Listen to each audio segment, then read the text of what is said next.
আজ থেকে প্রায় 1000 বছর আগে মিশরের বিখ্যাত একজন আল্লাহওয়ালা শায়েখ আবু আবদুল্লাহ জাজুলি রহমাতুল্লাহি আলাই একদিন সফরে বের হয়েছে। পথিমধ্যে নামাজ রক্ত হয়ে গেল।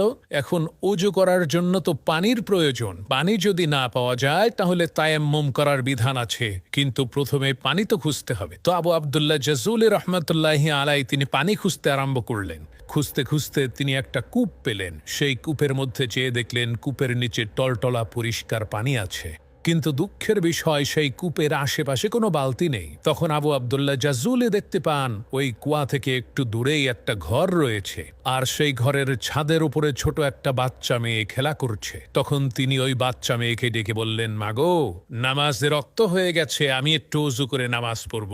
এই কুয়ার আশেপাশে কোনো বালতি দেখতে পাচ্ছি না, তোমাদের ঘরে কি কোনো বালতি আছে নাকি? আমাকে একটু দাও, আমি কুয়া থেকে পানি উঠিয়ে উজু করব।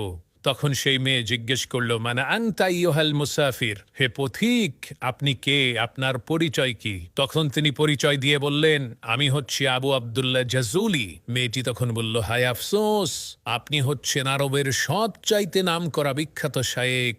আরবের প্রত্যেকটা মানুষই আপনাকে চেনে। আপনি এত প্রসিদ্ধ নামকরা একজন আলেম হয়েও কূপ থেকে পানি উঠানোর জন্য বালতি তালাশ করছেন, এটা তো খুবই আশ্চর্য বিষয়। মেয়েটির এই কথা শুনে আবু আবদুল্লাহ জাজুলি খুবই অবাক হয়ে মেয়েটিকে বললেন, মা, বালতি ছাড়া কূপ থেকে পানি উঠাবো কি করে, তুমি বলো তো দেখি। এই কথা শুনে মেয়েটি ওই কূপের মধ্যে থুতু মেরে দিল, আর সাথে সাথে আল্লাহ তাআলার কুদরতে ওই কূপের পানি উতলে উপরের দিকে উঠা শুরু করে দিল।